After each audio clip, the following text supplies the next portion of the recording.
हाँ डॉक्टर रोशान बोल रहा हूँ। अरे कुछ इंटर्न्स आने वाले हैं, उनका इंटरव्यू करना है। हाँ, मैं टाइम से पहुँच जाऊँगा 9:30 बजे तक। उसके बाद जितने भी मरीजों को देखना है ना, उनका लिस्ट तैयार रखना, उनको आराम से बिठाओ। अनन्या प्लीज़ जल्दी से नाश्ता दो, मुझे हॉस्पिटल के लिए देर हो रही है। अरे बाबा ये लो चाय। Thank you. ये रतन क्यों नहीं आया अभी तक? कहाँ जाएगा? कहाँ गया है? पेपर लेने तो गया है ना। यार टाइम क्यों लगा रहा है? साहब आज बहुत डांटेंगे, देर हो गई काफी। ये पेपर वाले रोज रोज मुझे डांट कि साहब ऑफिस ना निकल जाए। आप पता नहीं। अरे साहब ये आ गए लाट साहब लहराते हुए। आज तो डांट सुनने को मिले। ये लो साहब। पेपर लाने में 1 घंटा लगता है क्या? वो साहब रहने दो ना रोशान, अब जल्दी से अपना फेवरेट कॉलम पढ़ो और निकलो यहाँ से। ओके? हाँ वही ढूंढ रहा हूँ, फेवरेट कॉलम। ये क्या?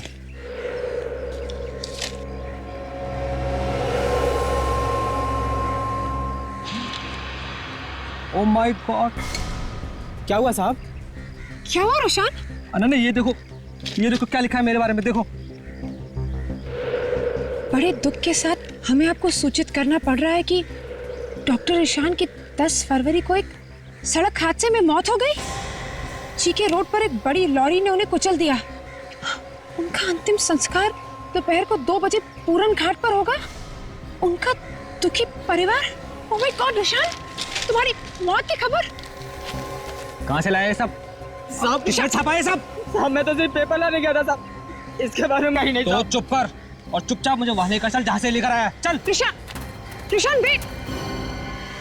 क्या कर रहे हो? बचने की कोशिश करो, पागल हो गए हो क्या? तो किसकी हिम्मत हो गई मजाक करने की? हाँ साहब ठीक है बता, देखता हूँ मैं तेरा कौन।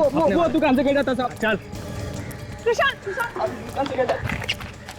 यहाँ से खरीदा? हाँ साहब। रोशान प्लीज देखो, सब लोग देख रहे हैं, बवाल मत करो। रुको, तुम्हारी हिम्मत कैसे हो गई है मेरी मौत की खबर छापने की? हाँ अरे भाई साहब कौन सी खबर, कैसी खबर की बात कर रहे हो आप? ये इस खबर की बात कर रहा हूँ मैं। हैं? रोशान ये क्या कर रहे हो? रोशान छोड़ो उसे। तू मेरा एक्सीडेंट कराएगा? तेरे पास हरा लड़का आया कहाँ से? रोशान पागल हो गए हो क्या? समझने की कोशिश करो, वो गरीब आदमी है, कहाँ से खबर छुपा? देखता हूँ तुमने कैसे मरवाता है। शांत हो जाओ। कहाँ तेरा ट्रक? बुला तेरे ट्रक को। भाई साहब प्लीज। अरे मैडम ले जाइए, ये भाई साहब पागल हो गई क्या? कहाँ तेरा ट्रक?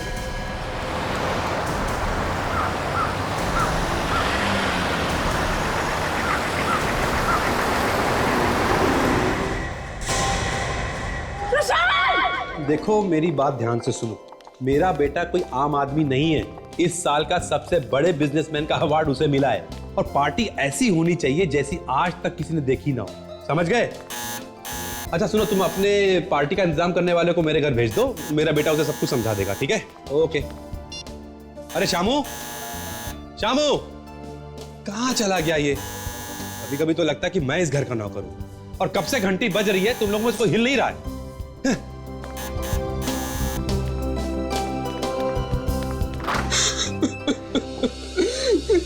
हिमांशु आओ।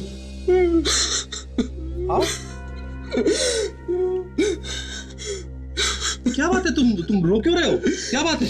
अंकल आपने बताया भी नहीं, मैं कोई पराया थोड़ी ना अंकल, मैं भी तो आर्यन के दोस्त हूँ अंकल। मैं जानता हूं, लेकिन हुआ क्या है वो तो बताओ। अंकल आर्यन की मौत हो गई और ये बात मुझे अखबार से पता चल रही है। तुम्हारा दिमाग तो नहीं खराब हो गया है? नहीं अंकल, मेरा कोई दिमाग नहीं खराब हुआ। ये देखिए इस अखबार में क्या छपा है।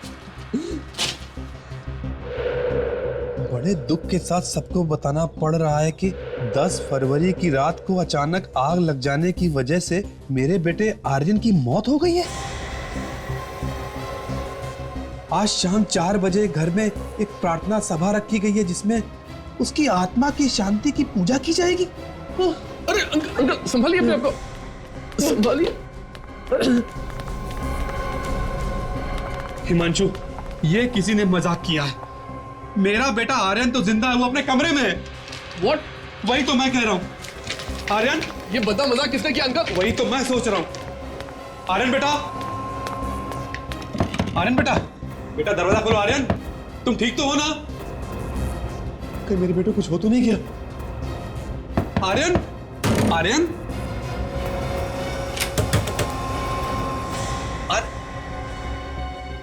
क्या हुआ डैड? अरे बेटा तू ठीक तो है ना बेटा? हाँ मुझे क्या हुआ, मैं तो बिल्कुल ठीक हूँ। अरे आर्यन तू तो बिल्कुल ठीक है यार। अरे हिमांशु, तू सुबह सुबह इन सफेद कपड़ों में किसी की मैयत पे जा रहा है या किसी के चौथे से आ रहा है? नहीं नहीं बेटा, ये ना किसी की मैयत पे जा रहा है ना किसी के चौथे से आ रहा है। तो ये देख, ये हिमांशु जो पेपर लेके आया उसमें तेरे बारे में क्या लिखा है? मेरे बारे में? हाँ तेरे बारे में। ये देखो क्या? ये देख। What nonsense डैड, ये क्या है? अरे यही तो मैं कह रहा हूँ कि ये क्या है। ये पेपर तुम्हें कहाँ से मिला? मैं कोई बात नहीं,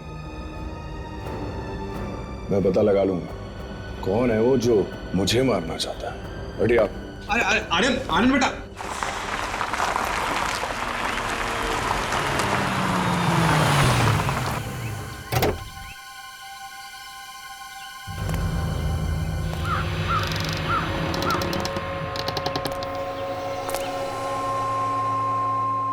ये ले, आ गया मैं।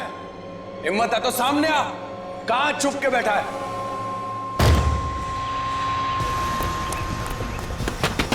कौन है? दरवाजा खोलो।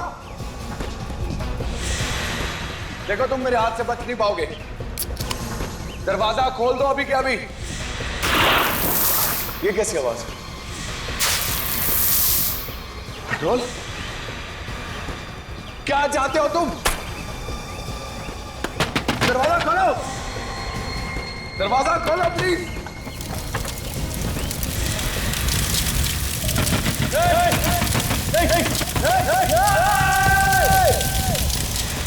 सर, किसी भी आदमी को गुस्सा आ जाएगा अपनी मौत की खबर देखकर। इसी के बारे में पता करने के लिए हम भागते भागते यहाँ पर आए और यहाँ के क्या?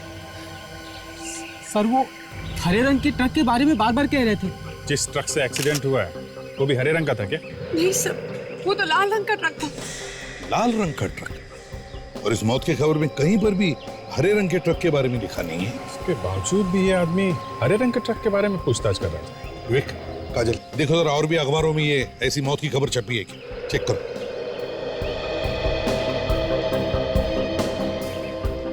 और तुम, कहीं तुम तो शामिल नहीं हो इस चक्कर में? नहीं साहब, मैं इस बारे में कुछ भी नहीं जानता। सर ये रास्ता बंद है और ट्रक वाला एक्सीडेंट करने के बाद इसी रास्ते से भागा सर। और कुछ लोगों ने उसका नंबर नोट किया। उसका नंबर है MH04 DD3281। गुड, काम करो, कंट्रोल रूम में फोन करके इस ट्रक के बारे में बताओ। सर, हाँ। किसी भी अखबार में ऐसी कोई खबर नहीं छपी। तो फिर रतन जी बताओ, यही अखबार लेकर तुम डॉक्टर रुशान के पास कैसे गए? सर वाकई में मैं कुछ नहीं जानता।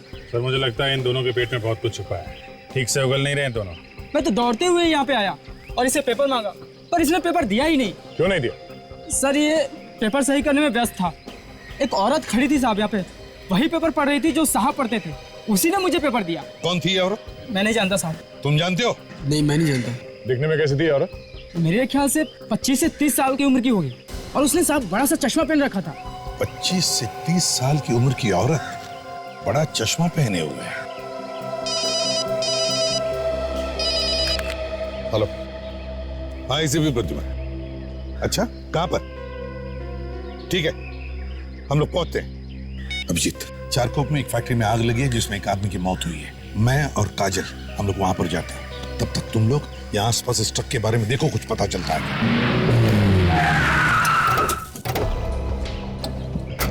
नंबर तो वही है, वही ट्रक है जो लोगों ने बताया था।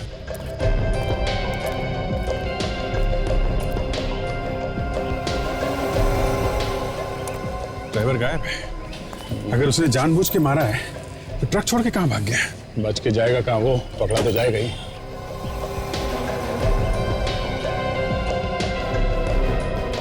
जी, यहाँ एक्सीलेटर के पेडल पे ग्रीस लगा हुआ है।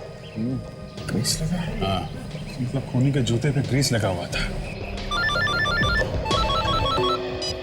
हाँ विवेक, वेरी गुड वेरी गुड। देखो हमें ट्रक भी मिल गया है। अभी तुम कहाँ पे हो? हाँ उसी के आगे थोड़ा आगे आओ। या हमें ट्रक मिल गया और विवेक को ट्रक का मालिक।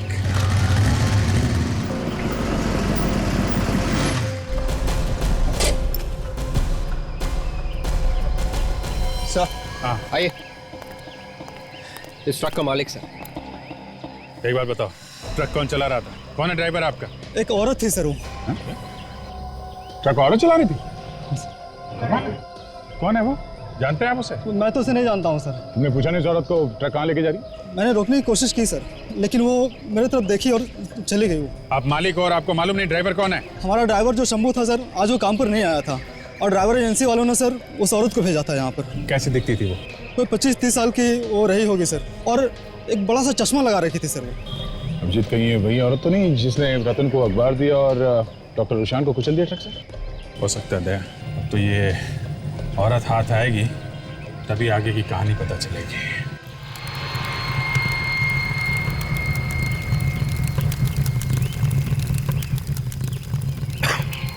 काजल, देखने से तो लगता है कि ये कोई एक्सीडेंट नहीं है। आपको ऐसा क्यों लग रहा है सर? तुम्हें डीजल पेट्रोल की बदबू नहीं आ रही है?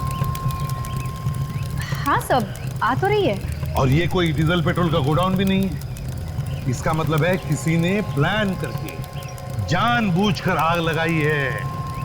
देखो, अच्छी तरह से देखो, देखो कुछ मिलता है क्या? क्या सर? तब तक मैं इन लोगों से बात करता हूं।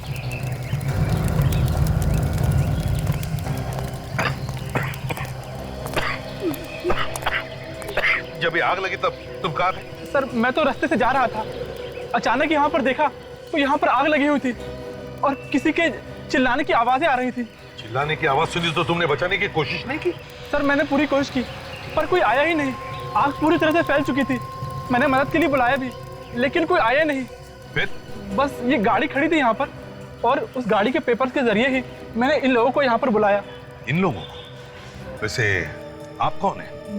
मैं हर्षवर्धन, आर्यन का पिता। आई एम सॉरी हर्षवर्धन जी। और ये कौन है?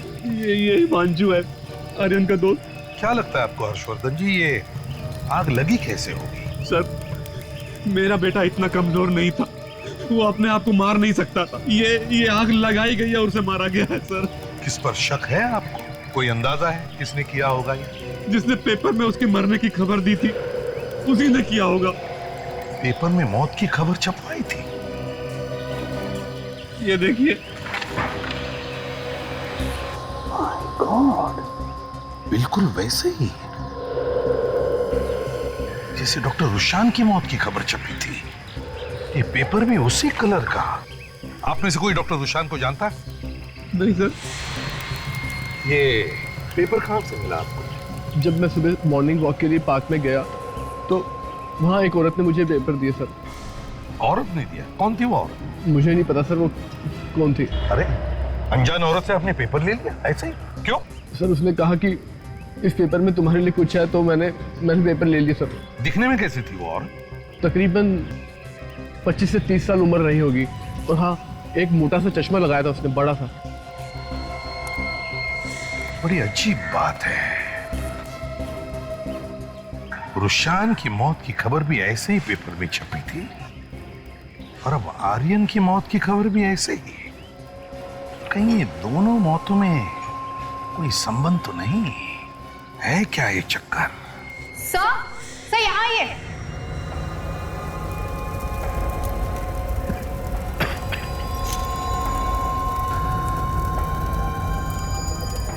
ये देखिए सर,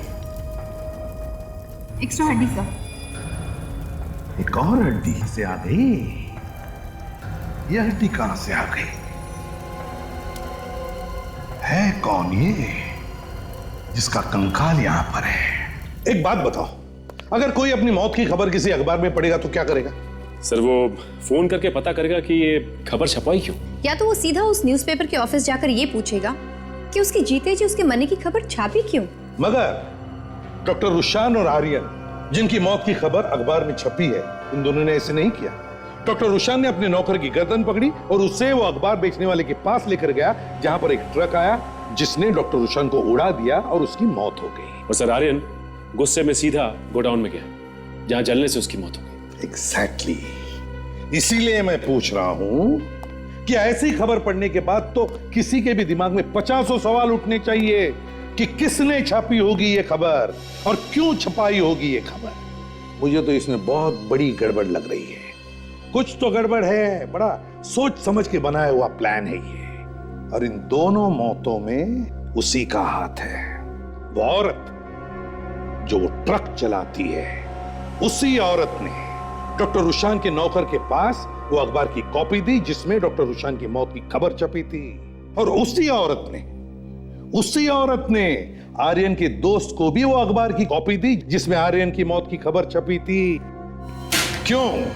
हाँ सर, ये दोनों पेपर्स इन्हीं दोनों को क्यों दिए? एग्जैक्टली। इसका मतलब है कि डॉक्टर रुशान और आर्यन के बीच कोई ना कोई कनेक्शन जरूर है सर। है सर, अविक, दोनों न्यूज़पेपर्स देख के एक बात पता चली है सर। क्या? जहाँ पे मरने की खबर छपी है वहां पे इंक स्याही थोड़ी फैली हुई है सर। ये देखिए, पूरे पेपर में और कहीं पे भी इंक नहीं फैली हुई है। हाँ, उन्हीं जगहों पर जहां पर ये मौत की खबरें छपी हैं। से दोनों खबरें एक ही प्रिंटिंग प्रेस में छपी है सर। दोनों खबरों में लिखावट या फॉन्ट स्टाइल एक जैसी ही है सर।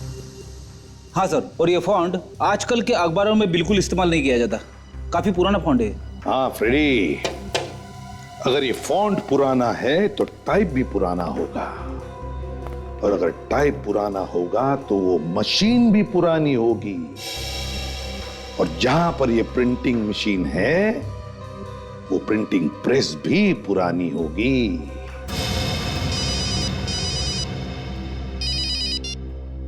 हाँ सारूंगे, चलो ये तो पता चल गया कि हड्डियां किसी आदमी की है, औरत की नहीं।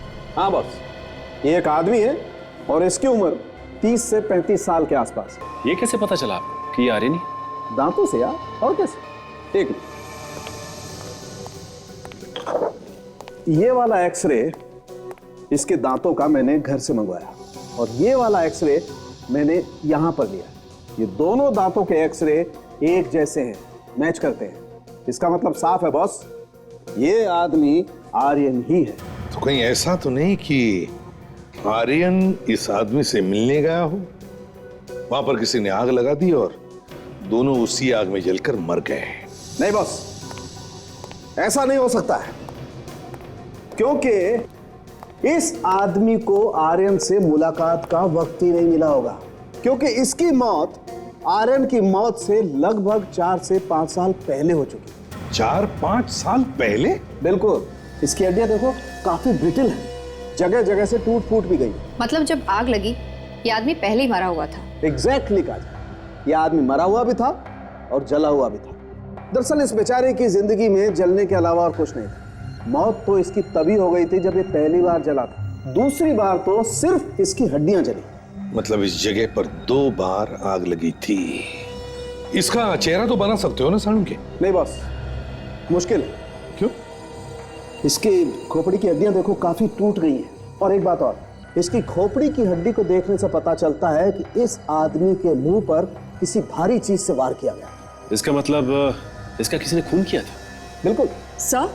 हाँ तारिका। सर, ट्रक के अंदर से जो जूते का निशान मिला है आप लोगों को, और उसमें जो मिट्टी लगी हुई थी, इस मिट्टी में हमें इंक मिली है। स्याही जो न्यूज़पेपर छपने में काम आती है? हाँ सर। न्यूज़पेपर, इस रुशान और आर्यन की मौत की कहानी की शुरुआत भी तो न्यूज़पेपर से हुई है, ऑबिट्यूरी में से। तो सर, ये न्यूज़पेपर में खबर अलग से छापी गई थी। इसका मतलब ये लड़की जो ट्रक चला रही थी वो किसी ऐसी जगह पे गई होगी जहां पे अखबार छापा जाता है। सब कोई प्रिंटिंग प्रेस। हाँ, प्रिंटिंग प्रेस। और तो और यह औरत या तो उस खूनी से मिली है या फिर खुद खूनी है। और सर, इस मिट्टी में से हमें पेट्रोल और डीजल भी मिला है। पेट्रोल और डीजल मिला है? हाँ। एक साथ? एक साथ।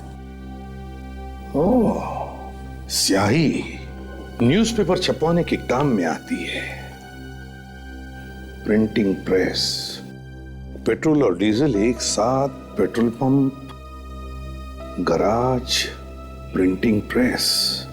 शहर में जरूर कोई ऐसा प्रिंटिंग प्रेस है, एक पुराना प्रिंटिंग प्रेस जिसके आसपास कोई पेट्रोल पंप या गराज है। और सर, ये जो आग लगी थी 2 बार? सचिन, आग का मामला छुप नहीं सकता। जरूर आसपास के पुलिस स्टेशन में रिपोर्ट लिखवाई गई हो। पता लगाओ ये कौन सा पुलिस स्टेशन है। सर। हेलो, कहां पर? तो ठीक है, आप वहीं पर रुके रहो, सर मुझे बचा लीजिए सर। सर मेरी किस्मत अच्छी थी कि मैं बच गया सर। सर ये देखिए सर। हमें बताते हुए बहुत दुख होता है कि मिस्टर संजीत जो पेशे से वकील थे, उन्हें दिन दहाड़े किसी ने गोली मारकर हत्या कर दी। उनका क्रियाक्रम आज सिटी शमशान में है। उनका दुखी परिवार। ये तुम संजीत हो? हाँ सर। सर मेरे जीते जी कोई मेरी मौत की खबर छाप रहा है सर। यार ये तो बिल्कुल आर्यन और डॉक्टर रुशान की जैसी हुआ। डैम इट, ये गोली कब मारी? सर मैं अखबार के ऑफिस में गया था सर, पता लगाने के लिए ये गंदा मजाक किसने किया है। वहां पे किसी ने मुझे गोली मारी सर। किस्मत वाला है सर जो ये बच गया, वरना बाकी के दो तो ऊपर ही चले गए थे जिनको ये अखबार मिला है। हाँ, अच्छा तुम आर्यन और डॉक्टर रुशान को जानते हो? नहीं सर। अच्छा तुम्हारा कोई दुश्मन है हाँ जिसने ये किया होगा? नहीं सर, कोई नहीं। विवेक जल्दी से इसे हॉस्पिटल ले जाओ, बहुत खून बह रहा है। संजीत घबरा मत, कुछ नहीं होगा तुम्हें। इस डॉक्टर रुशान के हॉस्पिटल में जाके पता लगाओ कौन कौन मिलने आता था उसे। और इस आर्यन के ऑफिस में भी जाओ और देखो क्या उसकी किसी के साथ दुश्मनी थी या कोई झगड़ा था क्या। सीआईडी ब्यूरो, क्या पता चल गया?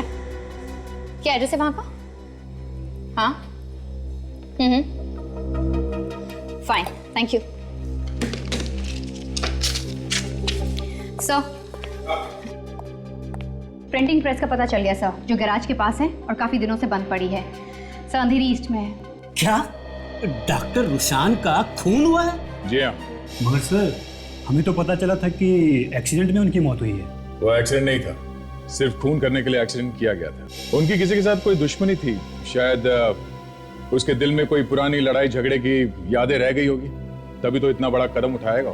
सर हम लोग 2006 से उनके साथ काम कर रहे थे और जब से उन्होंने अपना बिजनेस यहाँ पर खोला था तब से लेकर आज तक उन्होंने अपने अमेरिका के बिजनेस के बारे में हमें कुछ भी नहीं बताया। सर मुझे तो नहीं लगता कि उनका अमेरिका में कोई बिजनेस होगा। तुम्हें ऐसा क्यों लगता है? क्योंकि जब भी अमेरिका से कोई ऑर्डर आता था तो उनके चेहरे का रंग उड़ जाता था और वो साफ मना कर देते।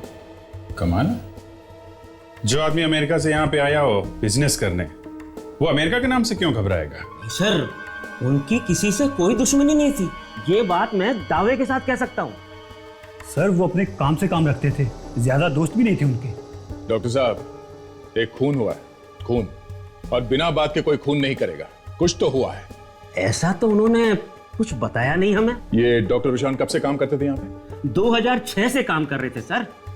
अमेरिका से आने के बाद उन्होंने हमारा अस्पताल ही ज्वाइन किया था। वो अमेरिका से आए थे? हाँ सर, डॉक्टर रुशान एनआरआई थे और वो हार्ट के बहुत ही अच्छे सर्जन थे, दिल के डॉक्टर। एनआरआई थे और दिल के डॉक्टर भी थे? हाँ सर। तो कहीं ऐसा तो नहीं कि उनके हाथों किसी मरीज की मौत हो गई हो ऑपरेशन करते करते और उसके रिश्तेदारों ने बदला ले लिया? सर कहीं ऐसा तो नहीं आर्यन वहां से कोई अपराध करके आया हो? ये बात हो सकती है, लेकिन अभी तक तो हमें उसके बारे में कुछ खास जानकारी है नहीं। आर्यन के पिता को भी उसके बारे में कुछ ज्यादा मालूम नहीं है। सर कोई मरीज तब मरेगा ना जब वो किसी का ऑपरेशन करते। अमेरिका से यहाँ आने के बाद उन्होंने एक भी दिल का ऑपरेशन नहीं किया था सर। हार्ट का सर्जन अमेरिका से आया और एक भी ऑपरेशन नहीं किया, तो फिर वो करते क्या थे यहाँ पे? एक्चुअली बात ये थी सर कि जब से वो अमेरिका से यहाँ आए थे उन्हें एक अजीब सी बीमारी हो गई थी। उनके हाथ कांपा करते थे और हाथों की मसल्स भी अकड़ गई थी, इसलिए उनसे कहा गया था कि वो सिर्फ ऑफिस का कामकाज ही देखें।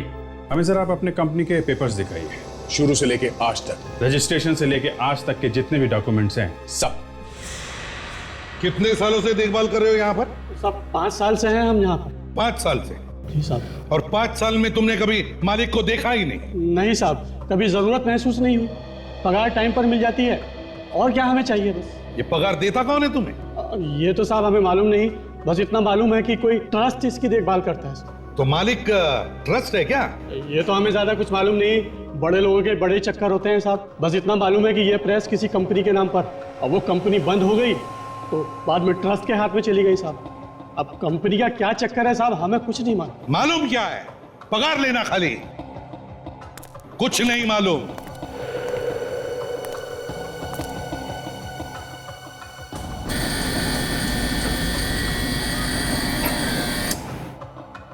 ये क्या है? ये मशीन तो चालू है। तुम तो कह रहे थे कि यहाँ सब कुछ बंद है, क्यों? हमें मालूम नहीं साहब, हमने तो कभी हाथ भी नहीं लगाया। सर हाँ फ्रेडी, ये देखिए, पुराना पेपर मिला है, ट्रस्ट के नाम पे है, और इस पे जो दस्तखत की गई है वो डॉक्टर गुरशान की है। एक काम करो, देख मशीन में पेपर डाल के देख, प्रिंट आउट निकालते हैं। मशीन ऑन करो। हाँ सर।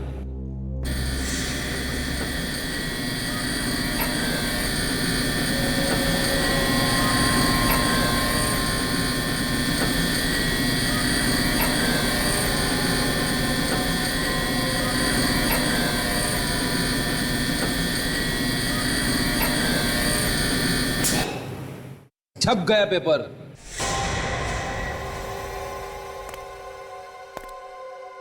माय गॉड फ्रेडी, ये तो बिल्कुल वैसा ही फॉन्ट है, पुराना फॉन्ट। और ये देखो, स्याही भी फैली हुई है, तो बिल्कुल वैसा ही फॉन्ट है जैसे उस मौत की खबर में छपी हुई थी उस अखबारों में। हाँ सर। और फ्रेडी, यहाँ दस्तखत डॉक्टर रुशान की है, तो कहीं ऐसा तो नहीं कि ये प्रेस का मालिक डॉक्टर रुशान ही है? हो सकता है सर। एक बात बताओ, ये प्रेस बंद क्यों है? सब हमें कुछ मालूम नहीं है साहब, बस इतना जानते हैं कि यहाँ के मालिक यहाँ से सब कुछ बेच के कहीं बाहर गांव चले गए साहब, और वहां पे कोई नया धंधा जमा लिया है साहब, बस। तुम्हें कुछ भी नहीं मालूम? अच्छा, ये पता है किसी को देखा है तुमने यहाँ पर आते हुए? किसी औरत को 25-30 साल के बीच में, जो जाड़े जाड़े ग्लासेस पहनती है? याद करके बताओ। नहीं साहब, हमारे रहते यहाँ कोई नहीं आया साहब, किसी की हिम्मत ही नहीं है साहब यहाँ आने की। किसी की हिम्मत ही नहीं आई? जी सर। चलो जाओ यहां से, कुछ मालूम नहीं, पगार लेना जानते हो? अगर डॉक्टर रुशान इस प्रेस का मालिक है, तो क्या डॉक्टर रुशान ने खुद की मौत की खबर छपवाकर अपने आप को भेज दी? वो औरत कौन है जिसने वो दोनों अखबार डॉक्टर रुशान और आर्यन को भेज दिए, जिसमें उनकी मौत की खबर छपी थी? डॉक्टर रुशान और आर्यन दोनों एनआरआई थे, दोनों एक ही साल इंडिया आए थे। एक सर्जन था और एक बिजनेसमैन। हाँ सर, ये दोनों के दोनों 2006 में इंडिया आए थे सर। और डॉक्टर रुशान ये एक हार्ट सर्जन थे, लेकिन उसने कभी भी कोई सर्जरी नहीं की सर, किसी का भी दिल खोल के नहीं देखा सर। हार्ट सर्जन था और एक भी हार्ट सर्जरी नहीं? हाँ सर। सर उसका कहना था कि उसके हाथ में कुछ प्रॉब्लम है। ओह, हाथ में प्रॉब्लम था। अच्छा, और ये आर्यन? ये आर्यन अमेरिका से आया था सर। ये एक बिजनेसमैन था, कोई भी ऑर्डर्स नहीं लेता था। कोई भी इंटरनेशनल ऑर्डर नहीं लेता था? क्यों? पता नहीं सर, लेकिन इसने कभी कोई ऑर्डर नहीं लिया सर। बड़ी अजीब बात है, एक हार्ट सर्जन है जिसने एक भी सर्जरी नहीं की, और दूसरा एक बिजनेसमैन है जो इंटरनेशनल ऑर्डर लेने से घबराता था। दोनों के बारे में ये चक्कर क्या है? एक काम करो, जिस यूनिवर्सिटी से डॉक्टर रुशान ने मेडिकल की डिग्री पाई है, उस यूनिवर्सिटी से पता लगाओ क्या वाकई इस रुशान ने मेडिकल की डिग्री वहां पे पढ़ाई करके पाई है क्या? पता चल गया सर, डॉक्टर रुशान के बारे में पता चल गया। क्या पता चला? ये देखिए सर, असली डॉक्टर रुशान नहीं है। वो फोटो किसी और का है। हाँ सर, रिकॉर्ड्स में तो ये डॉक्टर रुशान ही दिख रहा है सर। इसका मतलब है सचिन, जिसका खून हुआ था, वो डॉक्टर रुशान नहीं था, वो कोई और ही था जो डॉक्टर रुशान बनकर रह रहा था। सर, पुलिस रिपोर्ट से पता चला है कि जिस गोडाउन में आर्यन जल के मरा था, उसी गोडाउन में 2006 में भी आग लगी थी। 2006 में? पता चला कैसे आग लगी थी? सर, रात का वक्त था, बारिश का मौसम था, अचानक बिजली कड़की और आग लग गई। अचानक बिजली कड़कने से आग लगी थी? ये रिपोर्ट किसने लिखवाई थी? सर, गोडाउन के पास में एक गेस्ट हाउस है, वहां के लोगों ने ये सब देखा और रिपोर्ट कर दी। ओह, तो फिर इस गोडाउन के पास में जो गेस्ट हाउस है, वहां पे जाकर पता लगाना पड़ेगा कि क्या उस आग में कोई मरा भी था या नहीं।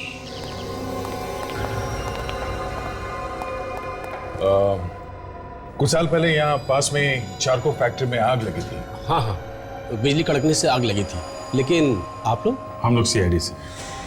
आप जरा ये फोटो देखिए।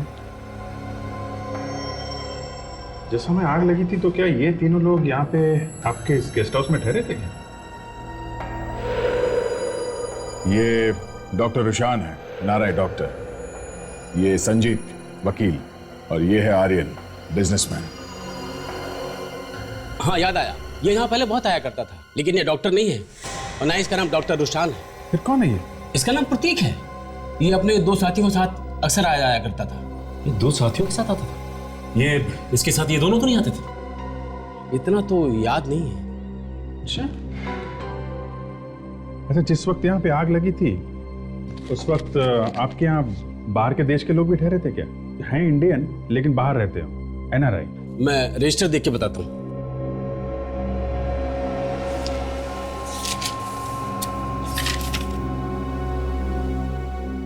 ये देखिए, ये 3 एनआरआई उस वक्त यहाँ ठहरे हुए थे, शायद अमेरिका से आए थे।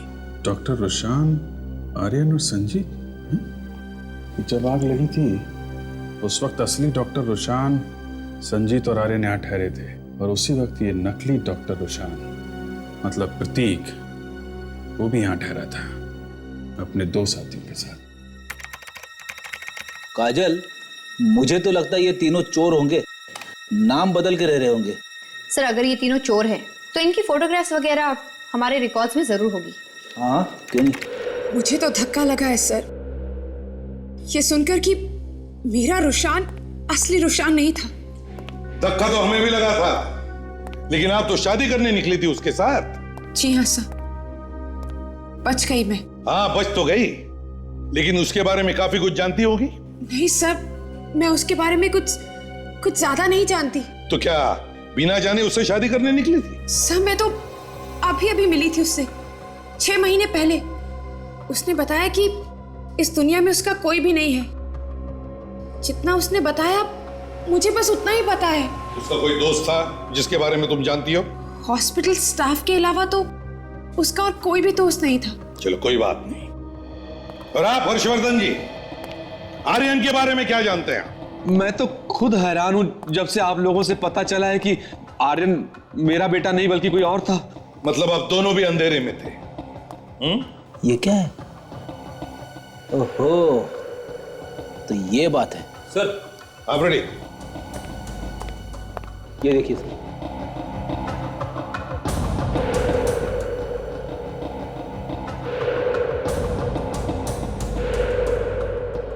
विकी, प्रतीक और भुवन तीनों के तीनों चोर, और वो भी जाने माने चोर। चेहरा कोई और नाम कोई और।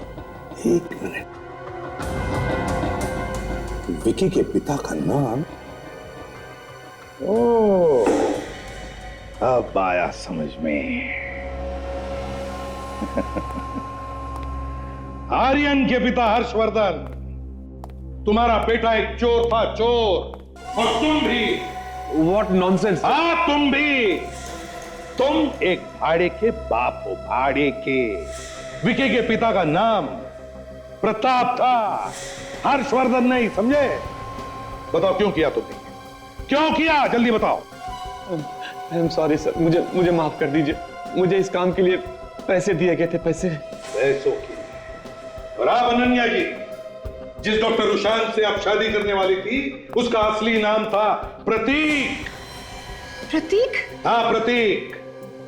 आप तो कह रही थी कि उसका इस दुनिया में कोई नहीं, उसका एक साथी है, अब भी है, और उसका नाम है संजीत। विकी, प्रतीक और भुवन, मतलब आर्यन, डॉक्टर रुशान और संजीत। अब ये संजीत बचा है, इसी से असली कहानी सुनते हैं। हाँ सर, मैं संजीत के साथ ही हूँ, वो अब ठीक है। आप फिक्र मत कीजिए सर, मैं उसके पास ही रहूंगा। ठीक है सर, मगर हुआ क्या सर? क्या चोर है?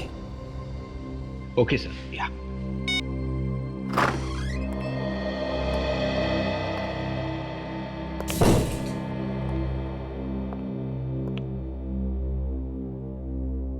कुछ पता चला सर, मुझ पर हमला किसने किया था?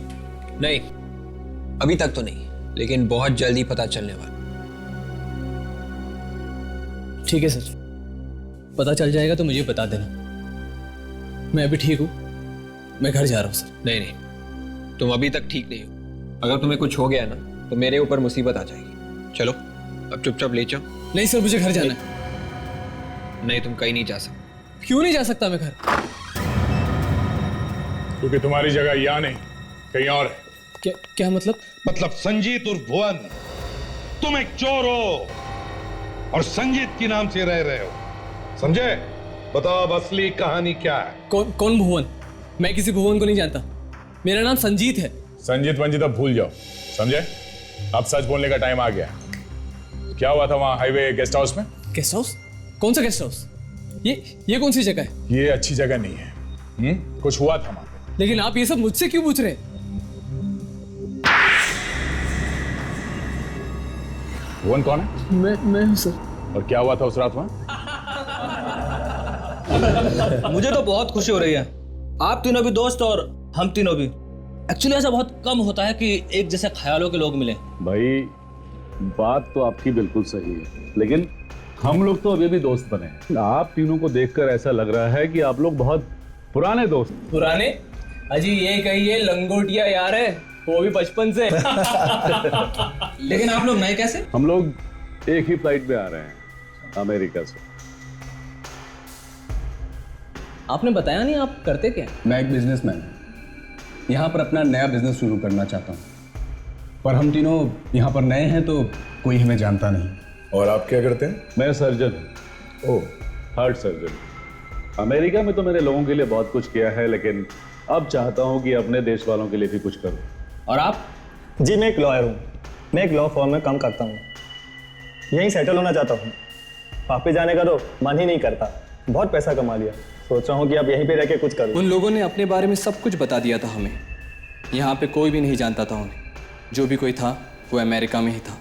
हम लोगों के दिल में पाप आ गया था, सोचा इन लोगों को मार के इनकी जगह ले लेंगे, पुलिस भी तंग नहीं करेगी। इसलिए हम तीनों ने प्लान बनाया, एक एक करके तीनों को मार देते हैं। बस उस रात यही हुआ था हाईवे गेस्ट हाउस पर। उसके बाद तुमने विकी और प्रतीक के साथ मिलकर डॉक्टर रुशान, आर्यन और संजीत का खून कर दिया अलग अलग जगहों पर। हाँ सर। उस टैक्सी ड्राइवर का क्या हुआ जो उन्हें वहां गेस्ट हाउस में लेके आया था? उसने किसी को कुछ बताया नहीं? हमने उस टैक्सी वाले को ढूंढकर उसे कुछ पैसे देकर उसका मुंह बंद कर दिया और फिर उसके साथ मिलकर एक झूठे एक्सीडेंट का नाटक रचा। झूठे एक्सीडेंट का? कैसा झूठा एक्सीडेंट? टैक्सी वाले ने पुलिस वाले को बताया कि उसकी टैक्सी एक गहरी खाई में गिर गई और वो किसी तरह कूद कर बच गया। और पुलिस ने इस बात की छानबीन नहीं की? छानबीन की, लेकिन टैक्सी के अलावा और कुछ भी नहीं मिला। और उन्होंने अपनी रिपोर्ट में बताया कि गहरी खाई होने की वजह से लाशों का पता नहीं चला और यही खबर उनके घर वालों तक पहुंच गई अमेरिका में। ऐसा भी होता है दया, देखा? वाह रे वाह। तो फिर सर वो कौन है जिसने डॉक्टर रुशान यानी प्रतीक और आर्यन मतलब विकी, इन दोनों का खून किया और इसे जान से मारने की कोशिश की?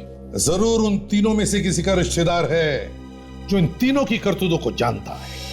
मगर सर वो है कौन, ये कैसे पता चलेगा? काजल, डॉक्टर रुशान की एक प्रिंटिंग प्रेस है ना, बंद पड़ी हुई? हाँ सर। इसका मतलब है सर वो जो कोई भी है वो डॉक्टर रुशान के आसपास का कोई आदमी है जिसे ये मालूम है कि डॉक्टर रुशान की एक प्रिंटिंग प्रेस है जो बंद पड़ी है, और उसे ये भी मालूम है कि तीनों जब कोई अखबार उठाते हैं तो सबसे पहला पेज कौन सा पढ़ते हैं। एग्जैक्टली। और उसे ये भी मालूम है कि ये खून इन तीनों ने ही किए हैं। सर हम लोग तो सिर्फ एक ही बार मिले थे, वो भी अचानक, और खून के बारे में तो हमने किसी से बातचीत नहीं की थी। कब मिले थे? एक चैरिटी फंक्शन में। तो शायद वहीं पर किसी को शक हुआ होगा तुम पर। पर सर वहां तो बहुत सारे लोग थे। वहां पे बहुत सारे लोग थे, तो फिर उन बहुत सारे लोगों को एक खत लिख दो कि तुम जानते हो विकी और प्रतीक का खूनी कौन है, और अगर वो चाहते हैं कि तुम अपना मुंह बंद रखो, सीआईडी वालों को ना बताओ, तो वो तुमसे आकर वहां पर मिले जहां पर मौत की खबरें छापी जाती थी, डॉक्टर रुशान के प्रिंटिंग प्रेस पर।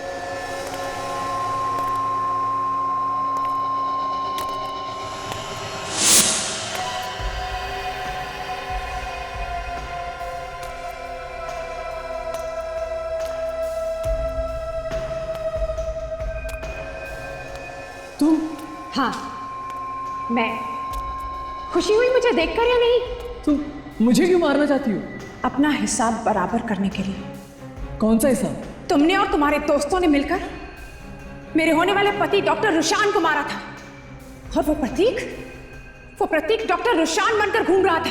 पर तुम प्रतीक को तो मार ही चुकी हो, और मेरे पीछे क्यों पड़ी हो? और तुम्हारा बदला तो पूरा हो गया।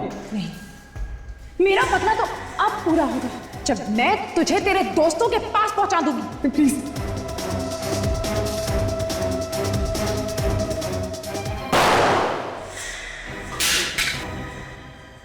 बदले की आग इतनी भड़की हुई है कि खून के पर खून करती जा रही है। हाँ? माना कि इसने गुनाह किया है, मगर तुम्हारा बदला लेने का तरीका भी गलत है। कानून सजा देगा इसे। अगर कानून सजा दे सकती थी तो ये इस तरह से खुलेआम नहीं घूमता। ऐसे लोगों को सजा देने का यही तरीका है। तुम्हारे भी सेक्रेटरी सिर्फ नाम के लिए, सिर्फ नाम के लिए बदला लेने का इंतजार कर रही थी मैं। मगर तुम इसे मारना क्यों चाहते? मैं संजीव की बीवी हूँ, जिसका इसने खून कर दिया है, और अब ये संजीव बन के घूम रहा है। मुझे माफ कर दो। तुम लोगों को पता कैसे चला कि नकली संजीत कहाँ पे छुपा है? हमें अनन्या ने बताया। हमने एक चैरिटी शो ऑर्गेनाइज किया था, उसमें अपने सारे रिश्तेदारों को बुलाया था, और इन तीनों को भी। तभी हमें पता चल गया था कि सच क्या है। और फिर एक एक को ऐसे ही मारने का प्लान बनाया था, जैसा कि इन लोगों ने रुशान, आर्यन और संजीत को मारा था। मतलब ये सारा प्लान तुम तीनों ने ही बनाया इन्हें मारने का? हाँ, मैं अपने बड़े भाई के लिए कुछ भी कर सकता था।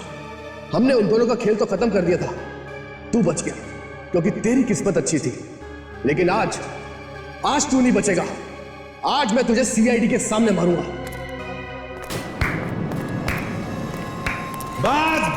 बस बहुत अच्छी प्लानिंग की थी, बहुत अच्छा प्लान बनाया। भागने के सारे रास्ते बंद हैं, कोशिश करना भी बेकार है, समझे? चुपचाप अपनी गन फेंक दो, ले लो गन। ये तो बहुत नसीब वाला निकला सर। इसकी वजह से इन लोगों की किस्मत खराब हो गई। अगर ये नहीं बचता तो शायद तुम लोग कुछ दिन और हमसे बचे रहते हैं। 2-2 खून किए तुम लोगों, 2-2 खून। अब जेल में सड़ते बैठना, फांसी का ऑर्डर आने तक।